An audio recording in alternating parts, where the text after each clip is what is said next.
Welcome to tonight's webinar. Hopefully you can all hear me all right. My name's Tim Dwyer. I'm the chair of the CIBSE ASHRAE Group, and I'll pass across to our chair for this evening, who's Ewan Rose, the vice chair of the CIBSE ASHRAE Group, and he'll introduce our first speaker tonight. So over to you, Ewan. Thank you, Tim. Welcome everybody around the world. Nice to speak to you all. We are here in the heart of the City of London, looking at an amazing scene. Sorry you can't all see it. We are here courtesy of Bentley Systems. So Bentley, thank you very much for hosting us tonight. We like it here. We might come back if you invite us again. Tonight we're going to talk about BIM. Once again, we're having a webinar session, and most of our presentations now are done by webinar. And we have a large audience already online. There's a few of us here in the Bentley offices. So welcome to everybody around the world. BIM, of course, is a big issue for everybody in our sector. In fact, there was an article in the CIBSE Journal just this month about reporting the fact that a third of consulting engineers are now familiar with BIM. In the same article, it pointed out that there's a lot of confusion about what BIM actually is. So maybe we'll get a chance to clear up some of that confusion tonight. We have two speakers, one here at Bentley and one in Texas. So hello to Texas and to David Branson, who's going to be our first speaker. Now, David's over there in Texas. David comes from Compliance Services. David, I hope you can hear me, and we're ready to go with David's presentation. So hi to you, David. I will be speaking this evening on a practical application of BIM in building design. It's basically going to be a discussion of some of my experiences and some involvements that I have with developing standards and other possible tools for BIM use. I am, as was mentioned, from Texas. I know that Texans are not known for fast speaking. And so I will try not to turn a 20-minute presentation into an hour. Yes, please.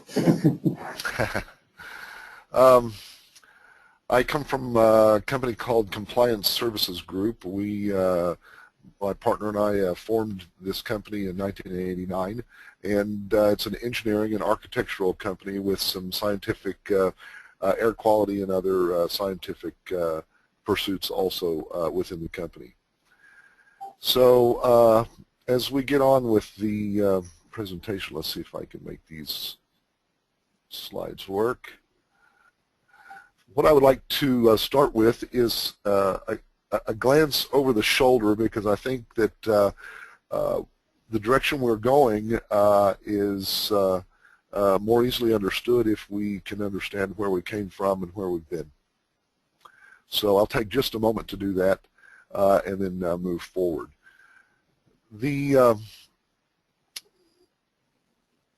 first thing that I would like to point out here, if I can get the, there we go, is that in the past, in fact, in the days when I started in the engineering industry, I actually had the opportunity to draw by hand on linen with ink, and so I did get the perspective of dealing with our industry prior to the introduction of computers into the mainstream of the industry.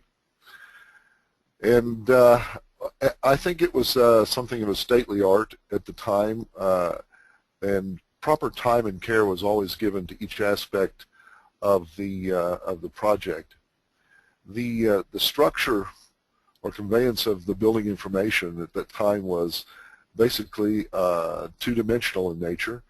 It was left to the designer and the graphic artist to provide enough detail for a building to actually be built from.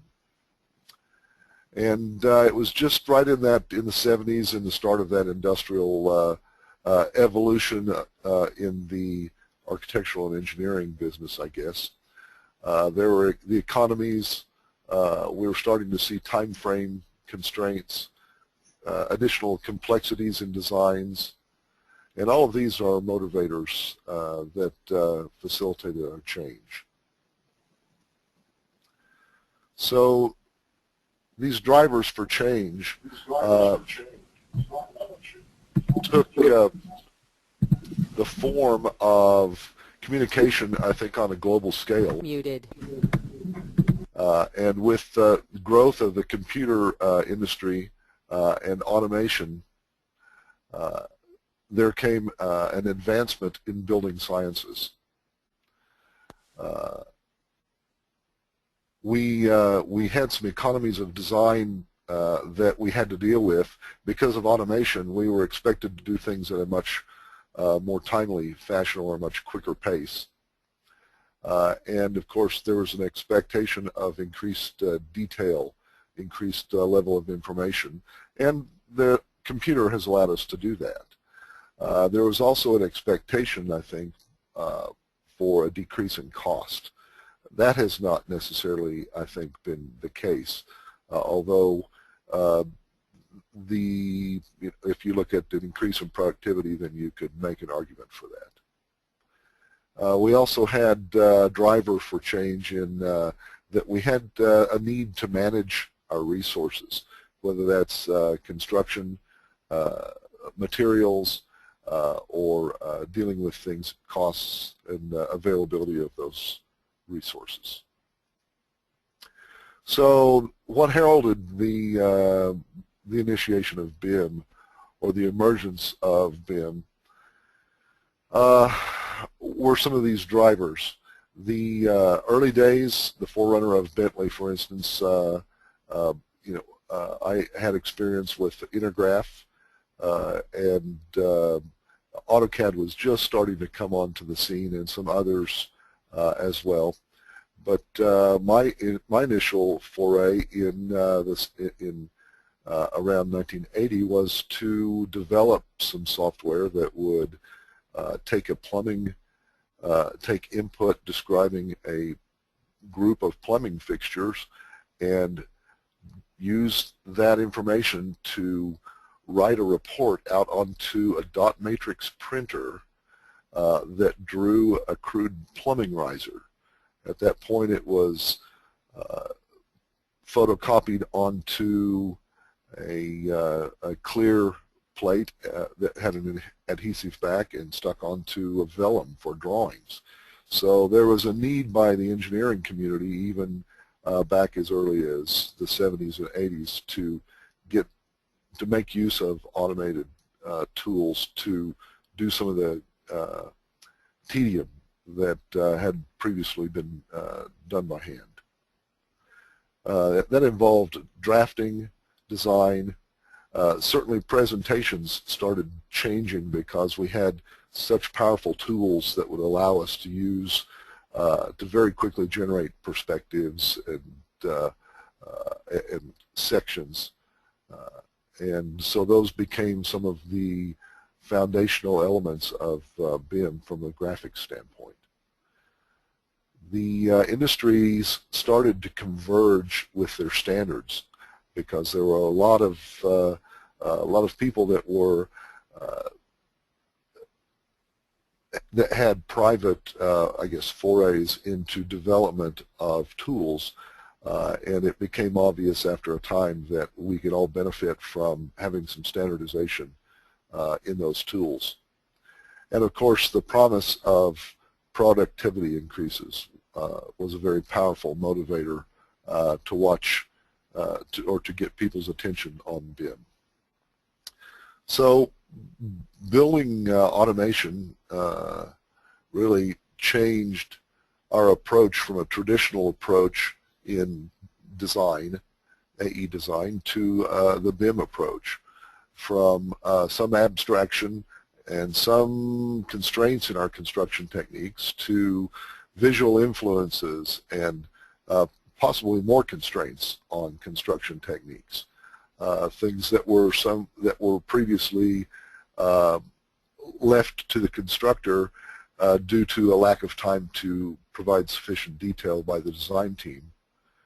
all of a sudden we're within reach, and with our BIM tools, we've been able to be more specific about exactly how we want something to be constructed. That's a two-edged sword that we'll get to later. So building information modeling has changed the way that people think about building design and construction. And so with the emergence of BIM, there were some initial, I guess, expectations, I'll call it initial hype, at the architectural and engineering focuses, and there was a promise of favorable return on investment. So what we saw was a kind of a segmented launch out into our industry, as with hindsight we would, I think, expect had to happen.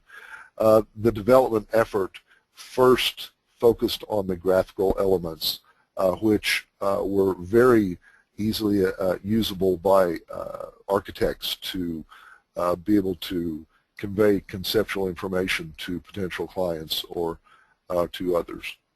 So the architectural packages, I think, became very mature in a more rapid manner than some of the engineering packages or applications within BIM. That caused some difficulties between our architecture and engineering, in that a lot of the engineering disciplines weren't as heavily affected by graphics because they were more calculative in nature. And so the rollout of BIM had immediate favorable recognition by architects, and certainly less than or less favorable embrace by engineers. In the initial use of BIM, what we saw was a very good development of graphics. They were adequate for depiction of design concepts. Of course, with BIM, the data structures were certainly expandable. They would allow easy addition of information as it became available within the structures. But there was limited support by the manufacturer. Frankly, I think a lot of the manufacturers, certainly over here in the States, sat by the side and watched to see if BIM was going to be the new reality, or if it was going to be a passing fad. In fact, several of the manufacturers had fairly heavily invested in developing tools for products like AutoCAD and other products of that nature, drafting products, and so they were a little bit reluctant to jump into putting all their information into BIM. They also were a bit hesitant about possibly exposing the development of their product by giving information out to competing manufacturers that then could possibly use that against them in their competitive field.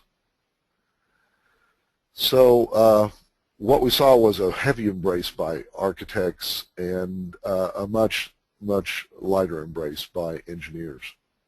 The analytical design tools were just pretty sparse at the initiation of BIM.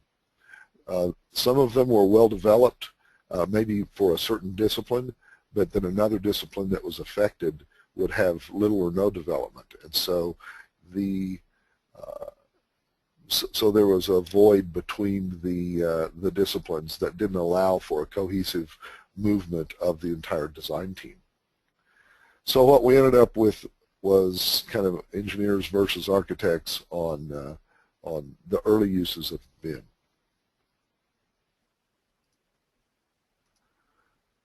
What we are finally seeing now in the last few years, those who are using BIM regularly easily recognize that the feature set has really become enriched in the BIM environment. There is an increased availability of soft tools that makes it much more desirable for use by engineers, almost to the extent that it was already desirable for use by architects. The software has gone through a number of iterations and has matured, although there does tend to still be some grouping or launching of software by discipline, and so you end up with possibly electrical being ahead for 1 year and then mechanical ahead for 1 year, or whatever. It doesn't really seem to just move in mass. Higher user knowledge has really been a benefit to the current state of BIM, in that the user base is now, I think, past a critical mass that actually is giving industry feedback to the developers of the BIM tools, and that's a critical element, because as you get industry involvement, it actually is starting to direct the focus of the developers into areas that the industry is finding to be of higher importance.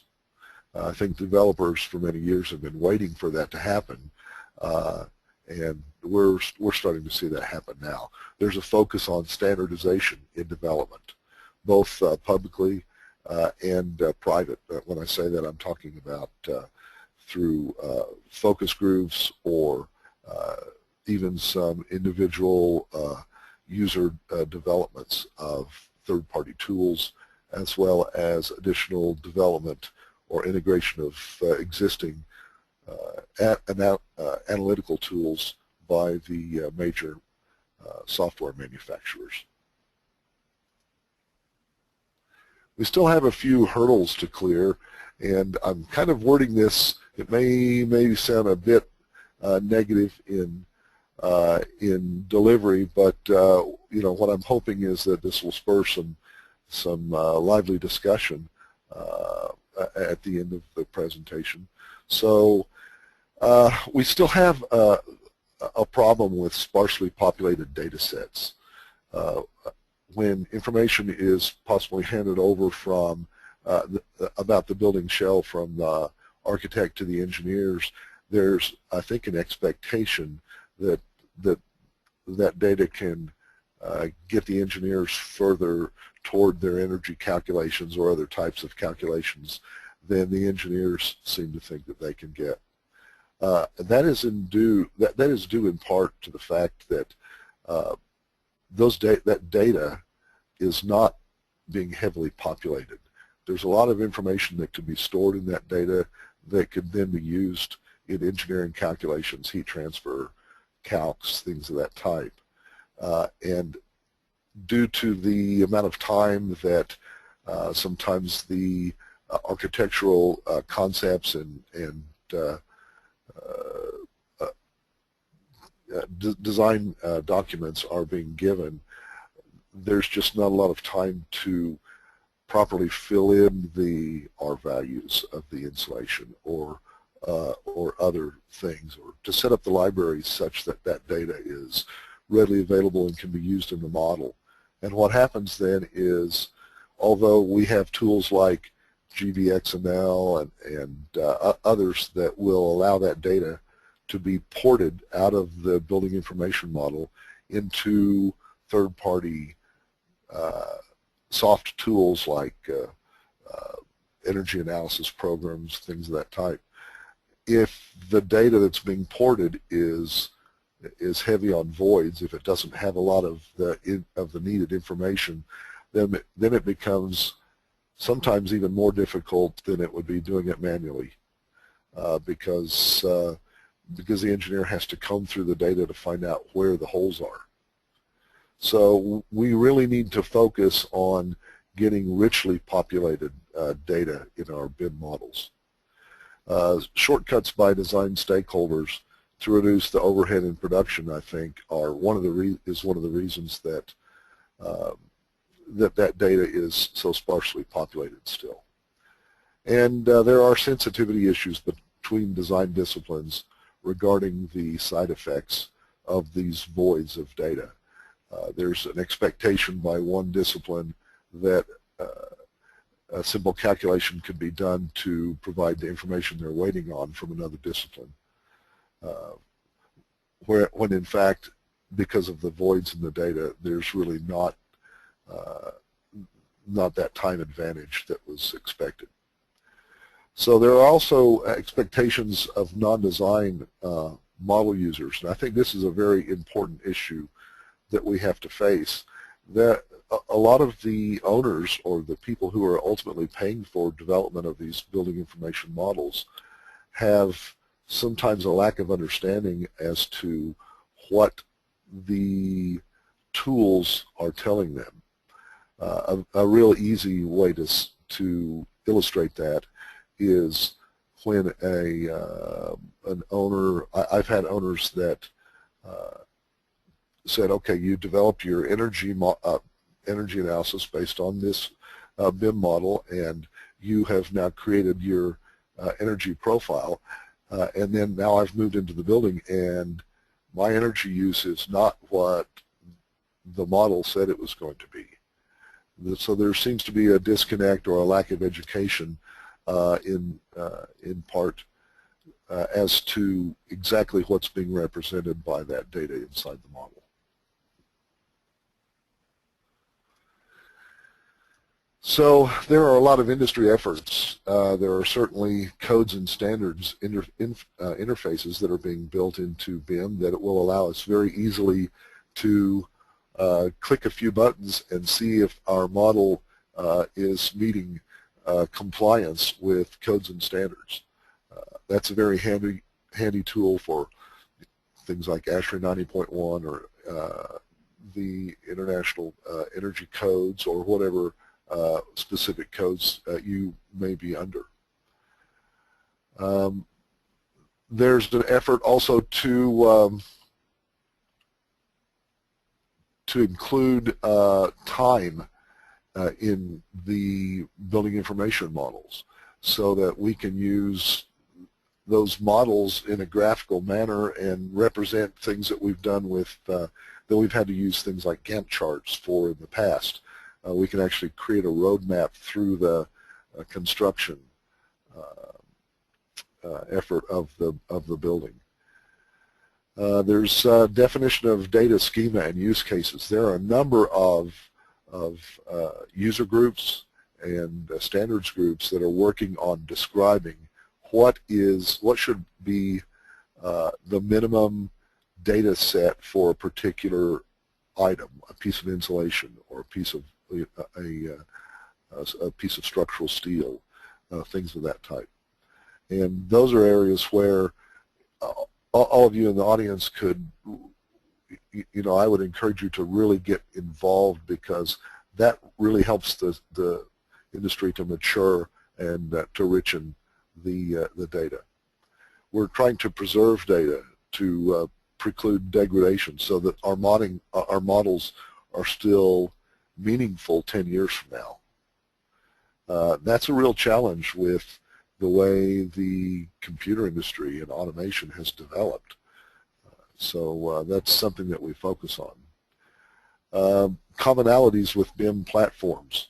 As other speakers will probably mention to you, there's some interoperability features now that allow us to open up models that were created under another platform, or to use tools that were previously hanging from our platform using other BIM models. And so it allows us to really take advantage as the end user of the tools that we grew up using. At the society level, there's at the ASHRAE level, there's a lot of large number of efforts that are taking place in the research area back as early as the 1980s with Research Project 1032.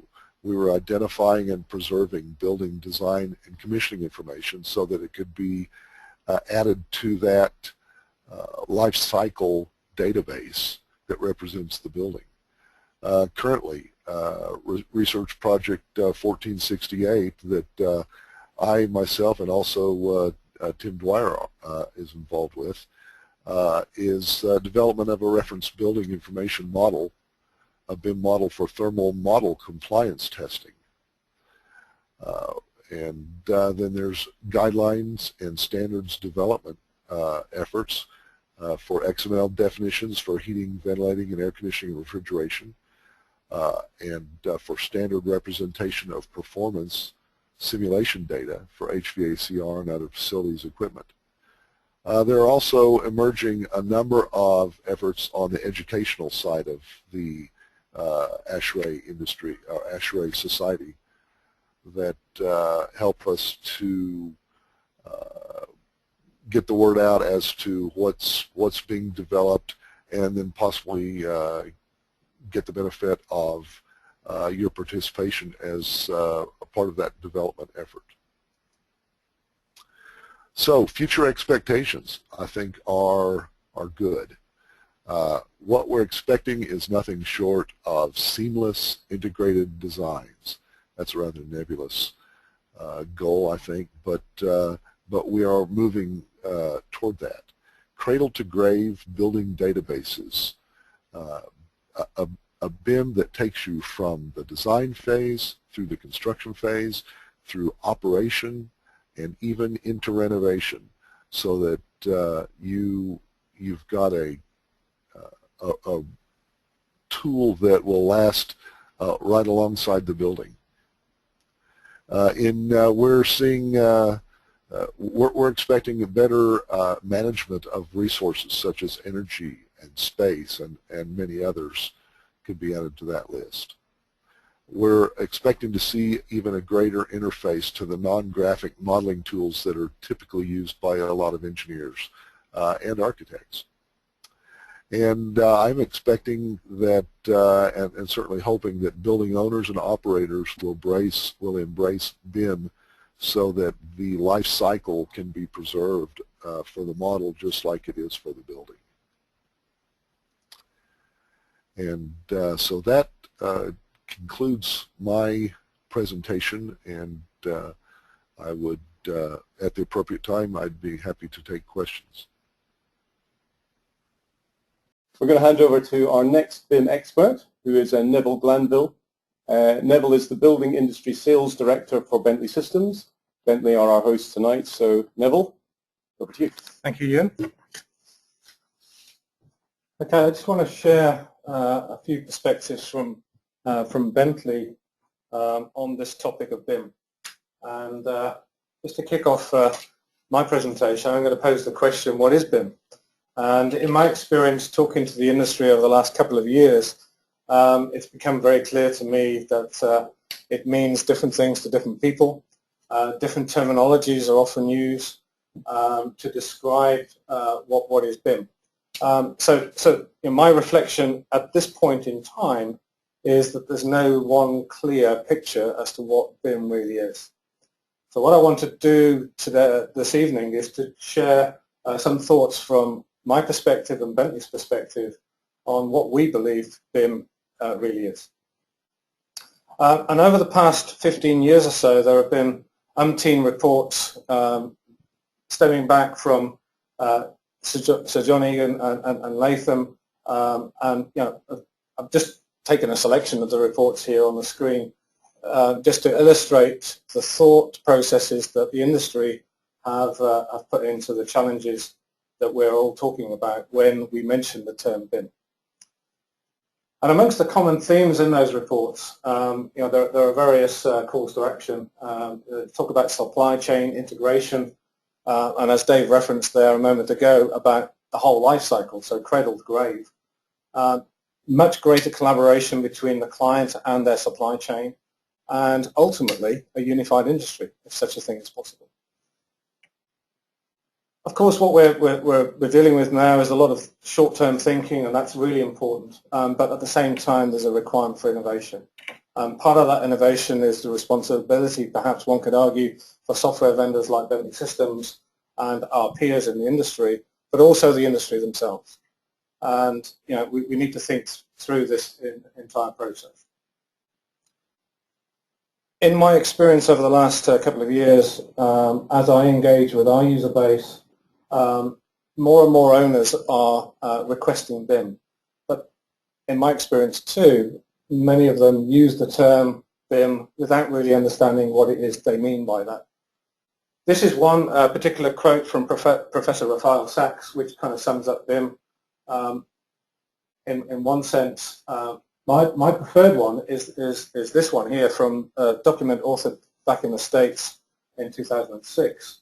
It's a process of generating and then managing building data throughout its life cycle. And to me, that kind of sums up what BIM really is about from my perspective. Now here in the UK, the UK government launched their construction strategy back last April, May. And this diagram emanates from Building Smart, Mark Bew and Mervyn Richards, which shows the technology ramp that needs to be overcome, perhaps over the next several years. And from the government's perspective, they're defining a mandate in there by 2016 that all of us should be using level 2 capable BIM. I personally believe that's a realistic achievement. I think that's technology is certainly capable, and our collective use of that technology is part of that ramp process. But more importantly, technology plays a small part in all of this, and I describe BIM as a process, and it's a process which involves people, it involves technology, and it involves workflows and processes to be defined, and they're industry-wide. So going back to Sir Michael Latham and Sir John Egan, they talked about integrated teams and integrated supply chains as being crucial for delivering continuous performance improvements, and that is still true today. And as I say, technology plays a small part in all of that. So one of the challenges is understanding the user ecosystem, and what Paul Morell of the Government Construction Strategy team described as the silos, the design silo, the construction silo, and the owner-operator silo. And if we think about the individual organizations in each of these sectors, the larger players in each of those sectors have a much greater influence on the project as a whole. So the power of influence is quite important. So as the larger design firms are involved in project, they will have a greater influence on the way the project progresses. Likewise, the larger contractors, the larger owner-operators. And one particular project ongoing here in the UK, arguably the biggest project ongoing in Europe right now, is the Crossrail project. Crossrail as a client understood the requirements of BIM from their perspective and embraced holistically BIM as a process to be adopted on that project. Where are the BIM technologies right now? They're largely centered around the design sector, reaching into construction. So there's still a ramp from a software development point of view to embrace the entire industry. But the potential return is substantial. And looking across the x-axis, we've got each of those silos, and on the y-axis we've got cost. The opportunity is immense in terms of changing the workflow, changing the process to realize the savings that Latham and Egan talked about, 20 to 30%, and that's talked about by the UK government right now. But those are the goals. So from Bentley's perspective, we have to make certain assumptions as we develop our portfolio of capability, our applications, offering to the industry as a whole. We're not just focused on the design sector, we're focused right across the board, design, construction, and operation. But the first point here, from our point of view on any given project, no matter how large or small that project is, I can almost guarantee that there'll be several file formats in use on that project by the individual participants on that project. So that's an issue that has to be embraced and overcome. We also recognize that each discipline has its own workflow. A structural engineer's workflow is very different to an M&E engineer's workflow, and both of those workflows are very different to that of an architectural workflow, and so on. And ultimately on the project, the data that's being created is far more important than the software tools that we use to author it in the first place. So industry standards are really important. We work constantly in terms of existing industry standards, emerging industry standards, and interoperability is a key aspect of success on any given project. Support of IFC, PDF, BS 1192 here in the UK, the British standard there for work in progress and sharing of information on a project. I mention ISO 15926 because that's a process that's a standard that's been adopted by the process plant industry, and every software vendor in that space has to support that particular ISO standard. So perhaps one could argue at the moment what we lack in our industry is an ISO standard. So it's all about, really from our perspective, open systems, interoperability, not closed proprietary systems. I'll come back to the term BIM again. Building Information Modeling is how we understand the acronym. But there's an important aspect that's often forgotten in all of this. As we're developing a lot of information that describe our projects, we need to think about how we manage that information. So from Bentley's perspective, BIM should have perhaps two M's, Building Information Modeling and Management is a key consideration. So if we look at the building industry lifecycle, starting with design, the benefits of BIM for design are there to be seen, and many users and many practitioners around here in the UK are using BIM tools and deriving benefit from themselves, and that's absolutely fine. And one of the key benefits of adopting a BIM workflow in a design practice is the ability to automatically generate the two-dimensional documentation, which is a contractual deliverable on the project. But there are many other benefits there, the ability to generate schedules of information, the ability to clash detect and coordinate the models against each discipline. So from Bentley's perspective, we provide a whole array of design and modeling applications, design and analysis, building performance, energy simulation, energy analysis, even through to computational fluid dynamics. BIM modeling tools for HVAC systems, plumbing systems, even taking that through to computer-aided manufacturing. Lighting analysis, cable sizing, cable tray design, and so on. So there's an array of application capability for all of the individual sub-disciplines within our discipline. And there are two approaches that the software providers offer: a single database approach or federated approach. If I just draw a comparison here, perhaps for a moment, we think about SAP, the mother of all databases in an enterprise situation. One could argue that's perhaps 20th century thinking, whereas a 21st century way of thinking is perhaps Google, the ability to index and search on information scattered around the globe.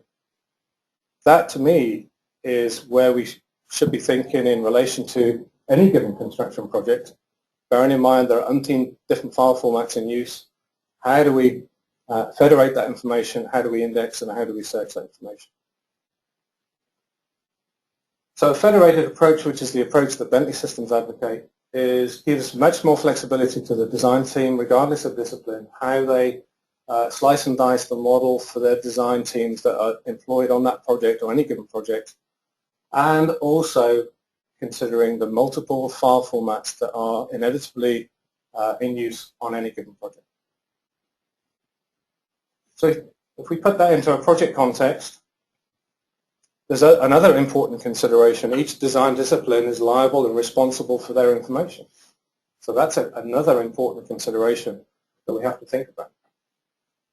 So the key thing on any project is how we share information across the supply chain, the various design partners involved in a project. Bearing in mind they may be using different platforms and different software tools, and how that information is shared for review and management purposes. You may have heard of a book called Big BIM, Little BIM, and that really kind of sums up, from my perspective, the individual discipline approach we regard as Little BIM, and the adoption of a BIM workflow in that context is absolutely valid. But that's Little BIM. That's doing BIM for yourselves and deriving the benefits from adopting a BIM workflow. But going back to a project like Crossrail, they're looking to integrate all of that information into their virtual world. That virtual world includes infrastructure information, GIS information, land usage data, utility information, and so on and so on. I talked about managing the information. So here we're looking about providing a capability to give the entire project team, so firstly connecting the project team, but giving them access to a single source of truth, the most up-to-date and valid information pertaining to certain aspects of the project, or any aspect of the project. Provide them with tools so that they know how to find the information, support standards where appropriate. I mentioned BS 1192 for the UK earlier. And BIM models get very, very large. And if you aggregate all of the information together from all of the disciplines, you can get some very, very big models. So it's about transferring only the changes that occur during the design process.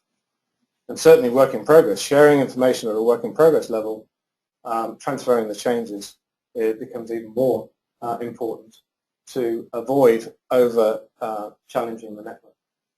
But introducing version control and document issue, document management type concepts at the same time. So let's move from the design sector into the construction sector. Different set of benefits from a contractor's perspective. They're looking at design coordination at the early stages. They're looking to resolve clashes between the various disciplines of information, but introducing a markup workflow so RFIs can be managed and that workflow introduced to manage that communication and feedback back to the design teams and receiving information back again.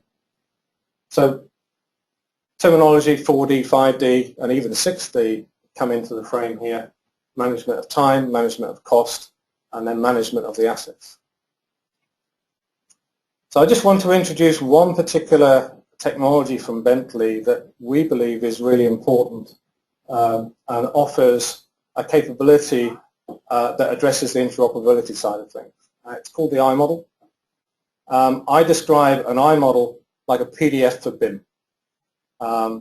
It's a read-only file, very deliberately so, because we're sharing information between the design team at this stage and with the contractor.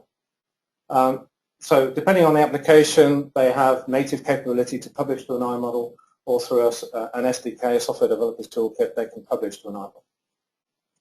An I model is a combination of the geometry, which describe the building or the project. It's not just limited to buildings, by the way. It could be any infrastructure project.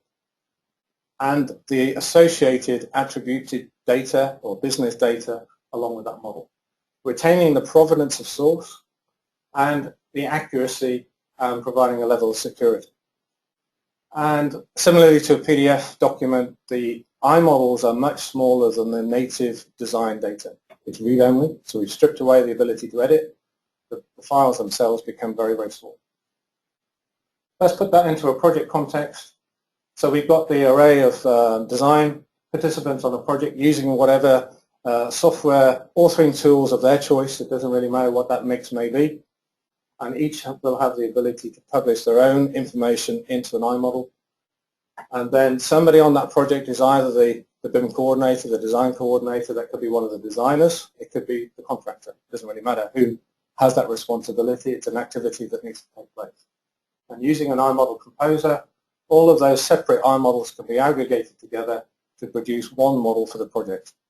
And this is, it goes through the normal design issue iteration on a weekly, bi-weekly cycle, as you'd expect, and it supports many different file formats.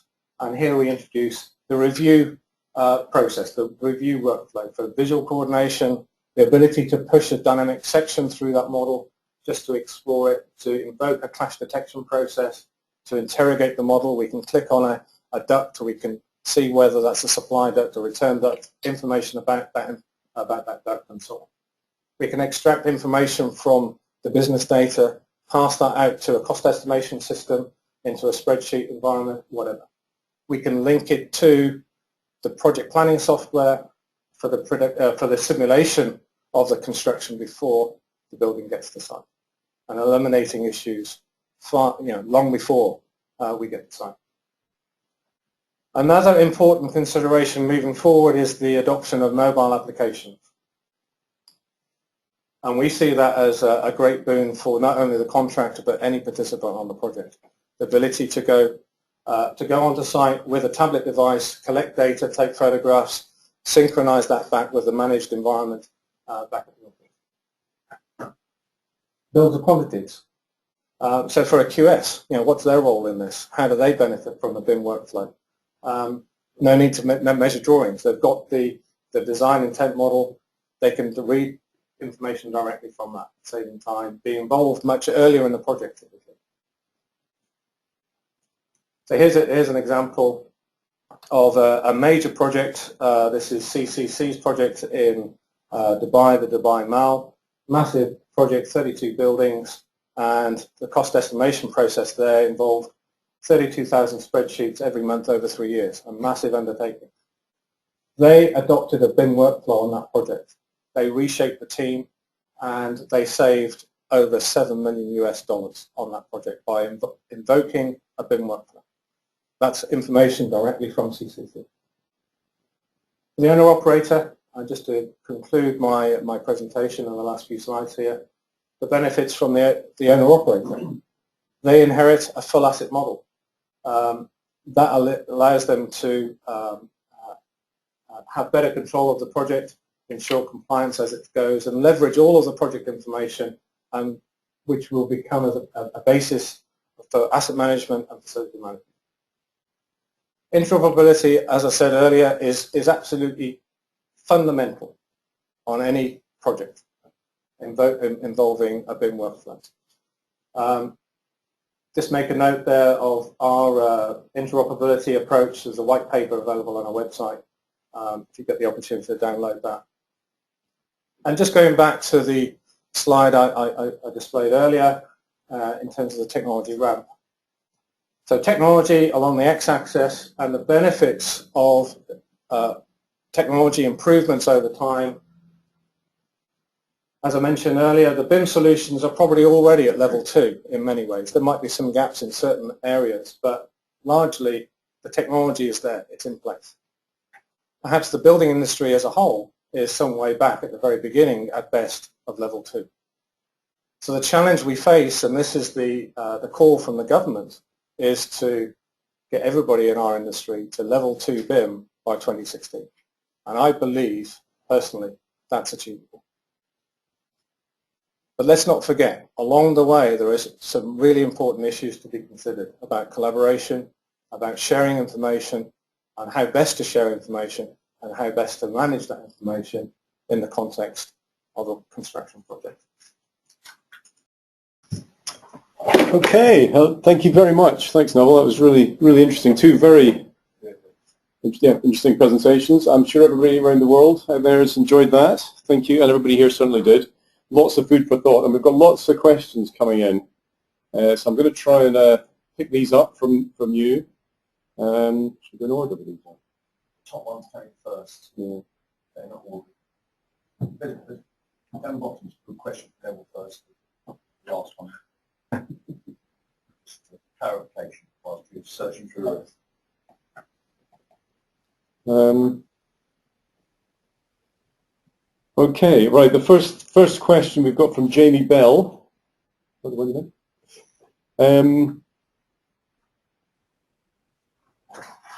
I'm having a slight technical problem here. Just okay. How do I get back to technical question.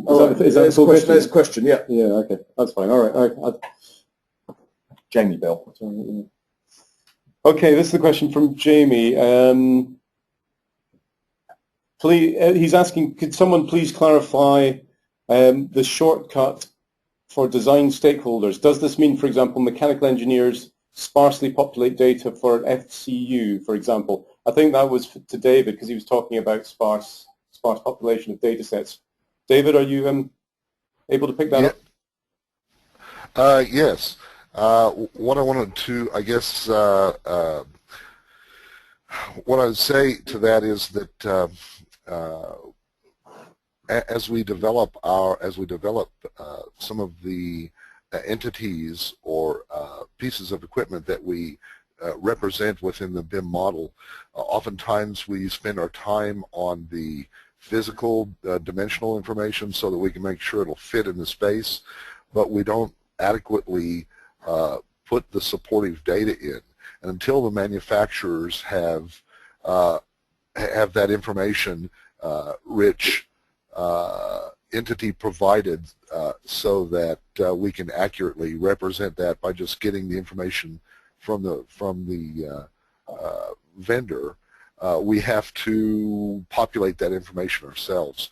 So there tends to be a lack of time committed to providing that data that may not be readily recognized as profitable to us to provide. Okay. Thanks, David. Thanks, David. We've got a question from Ian Jansen. Not sure where you are, Ian, but welcome. He's asking a very specific question about Revit. We use Revit. My architect tells me that it is integratable with other energy management systems. I would like to know more. Anybody like to pick that one up? Neville's trying. Yes. David, okay, fire away. Yes, I use both Revit and MicroStation in my business, and both tools have some very powerful benefits to them. As far as taking information off of the BIM model and porting it out for use with, typically through like GBXML, which is an SGML derivative that allows us to take that graphical data and port it out to models like some of the third-party energy analysis companies. What we find is that oftentimes the information is it's hard to read from a standpoint of looking at the energy model that the data has been pulled into, because the BIM model represents surfaces in a much different manner than a person would manually put the surface in to the model. And so you end up with what typically is very difficult to read, although accurate. And so there are tools. I'm trying not to mention. There are 3 or 4 different tools that I have used that do a good job of taking that data out from BIM and then number crunching it. They don't always provide a two-way street. So sometimes it's just a pull process. Okay, that's great, Dave. Thank you. We have got a lot of questions. So what I'm going to say to people, if your question doesn't get posed, I apologize, but we will pass them on to the speakers and we'll deal with them at a later date, and they'll be posted on the CIBSE ASHRAE Group website, and we'll also send an email out to the questioner as well. Thank you. So thanks for that. If we don't get around to your question, we apologize, but it will get dealt with. And this one's from David Stewart. I guess he's not the guy from the Eurythmics, another David Stewart. This one I think is to Neville. Neville, how do you suggest we balance the ideal of full data in the model against the file size? Okay, now I think that raises a really interesting point of discussion. There's a great temptation in the three-dimensional modeling world to detail to the last nut and bolt. And it's about, from my perspective, it's about keeping the balance right just because you can model it doesn't mean you should. You should. Okay, and I think as a team embarks on maybe the first project that involves a BIM workflow, it perhaps should be limited in terms of extent of detail as they become more proficient, more experienced in how information is shared across the team. Because still today the deliverable documentation is a two-dimensional drawing. So we're talking about sharing the BIM model, the three-dimensional model, for the benefits that can be derived from sharing it at that level. So it's a balancing act, and there's no one right answer other than to say you don't go down to the one-to-one level of detail, and many models I've seen have done, and that's a mistake. Okay. Thank you. That's great. We've had a few questions on cloud computing, so we're going to take one from Peter Brown, because a few of you asked about cloud computing, so this one seems to kind of summarize it quite well. He's saying he's interested in the opinions of the speakers on the role that cloud computing should play in BIM, and whether they have been able to use it successfully on any of their projects, and has it made the process any leaner? So cloud computing, that's another big area. So David, have you got a view on cloud computing? Yes, I think that cloud computing is a feature that is up and coming. It's getting stronger as people are starting to understand how to use it. There's a fear among different parties within a collaborative effort regarding changes made by another discipline to the model that could affect what they're doing, and not a real clear understanding as to how they'll be alerted. But we are using some cloud computing with some of our products so that we can bridge the gap of distance between different parties in the collaboration. And it's starting to become a little more of a smoother process. I think it's going to be a very strong, important process.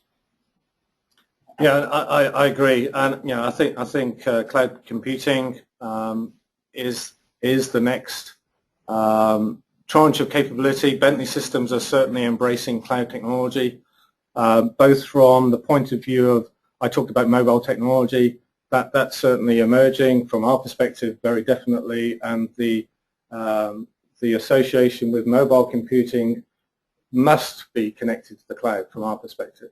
That's one example, but even from the designer perspective, so from a designer perspective, and collaboration can take place over the cloud. That's certainly an area of development for ourselves.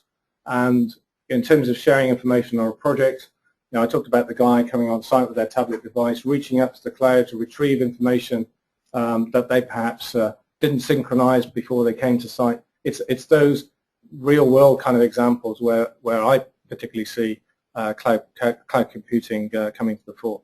And Bentley systems certainly see that. That's great. Thank you, guys. We've got a question coming from Manchester, UK. This is from Steve Mills. Steve, your dad was here. Frank was with us, but he's gone off to the football because there's a big soccer match. For those in America who understand, big soccer match in London tonight. Chelsea are playing Napoli from Italy. So Frank was with us, but he's off to Chelsea now. So your son's online, Frank, if you're still listening. Steve's question, a good one about fees, actually, bringing that in. That's always becoming a bit of an issue around this. He's asking, what do the panel feel about the potential shift in the scheduling of design activities? BIM will require additional design time at an earlier stage, and clients may see this as an increase in consultant fee, whereas an equivalent reduction may not be evident from the subsequent design team. So there's a thorny question, fees. David, in the US, in Texas, do you have a view on fees as an issue in the US? Yes, that in fact is an issue that's near and dear to my heart. What we find is that some of our clients have expectations on output that far exceed, as we say in Texas, they have a champagne taste and a beer budget.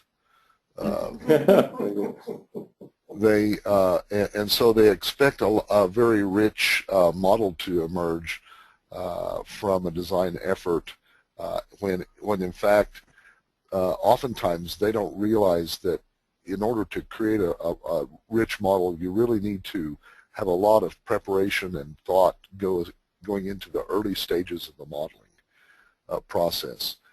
And so it ends up shifting the place that the fees are being earned within the design team or by the design team to oftentimes a lot earlier in the stages. What was typically maybe considered to be an interim design or 65% design, when it's a building information model, it may be closer to 85% of the effort that's been put into it by the time you get there. And the overall cost, in my experience, has been an increase over the more classical or traditional methods of design. But the fact is, you have more information than you had with those previous designs. Okay, thanks, David. Neville, you talked about big savings with that project in the Middle East, wasn't it? Well, indeed, and I think from a fee structure that, from a client's perspective, it's about setting expectations very clearly at the beginning of the project. Otherwise, the expectation is over what it should be, in a realistic sense. But the opportunities are there collectively for the entire project. And from my perspective, I can only speak from an outsider in this context.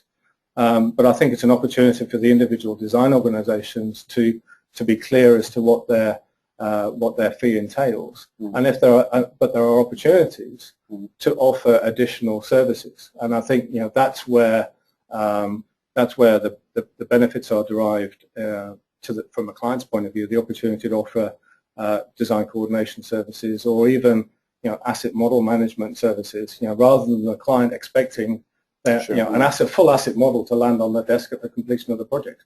From my perspective, that's completely unrealistic. But the goal from the government perspective in terms of cost efficiency on a project, is certainly there. And the example I cited for CCC on that project, bearing in mind that was a contractor, the savings were there to be made by themselves, and that's why they invoked a BIM workflow on that particular project, was for the savings for themselves. And the same is true for any organisation involved in the project. So the secret is charge them more, but get them to expect less. Is that it? Well, okay. I like the way he thinks. Only kidding. We're running out of time. We got one more question. Again, apologies to those of you out there who haven't had your question posed, but as we said, we will be dealing with them over time. This last question comes from Raymond Choi. Raymond's concerned about the time factor. He's saying BIM involves sharing information between different disciplines, but does this mean only one person can work at any one time? Otherwise, some disciplines may be working on out-of-date information, which is an interesting issue to raise. Neville, do you want to pick that up? well, and I think that's about setting expectations correctly as well. Right,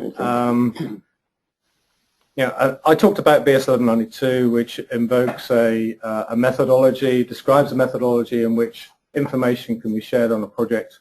It's having discipline and structure defined at the very beginning of the project to allow what the questioner asked in terms of preventing.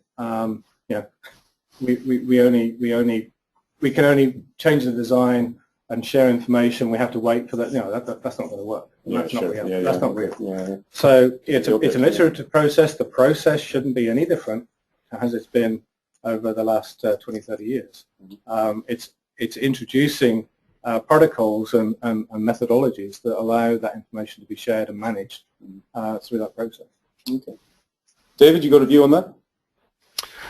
Yes, I would like to echo Neville's point that it is a very iterative process, and that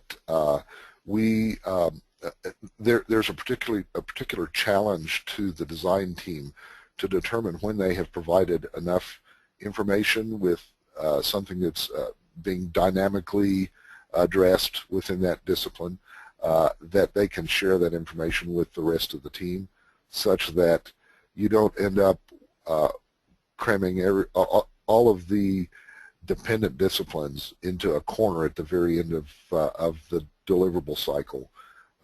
I think there's a real art to that. It certainly can be done, but you have to experience it to figure out how to do it right. Okay, that's great. Thank you. Well, that's it. We're out of time. Thanks, guys. I think at this point, normally we would have a big round of applause for our two speakers. So a big round of applause from the 10 of us here in the UK. And an online virtual round of applause for the 50 of you that are out there. Thank you, everybody out there who's joined us tonight. A big warm welcome from lovely sunny London. Well, it's not sunny anymore. It's dark now here. Hope you're all well around the world. Just to say, please, we've got a lot coming up over the next month, and CIBSE ASHRAE Group is going from strength to strength. We have the CIBSE ASHRAE Technical Symposium on the 18th and 19th of April in London, and we'll be keeping you abreast of that via the CIBSEASHRAE.org website. Please come and join us in person if you can. Also, our next CIBSE ASHRAE Group webinar will be on the 19th as well, and that's coming from London South Bank University, so look out for that. So just remains for me to say thank you to our two speakers. David Branson in Texas. Thank you, David. You're welcome. I enjoyed it. Thanks, David. And to Neville Glanville here in London. And a big thank you to our host, Bentley Systems, who put us up in this great venue. This is a really upmarket for us. And thank you to all of you for tuning in. Stay in touch. If you enjoyed tonight, my name is Ewan Rose. If you didn't enjoy it, I'm Tim Dwyer. So thank you very much, and see you all soon.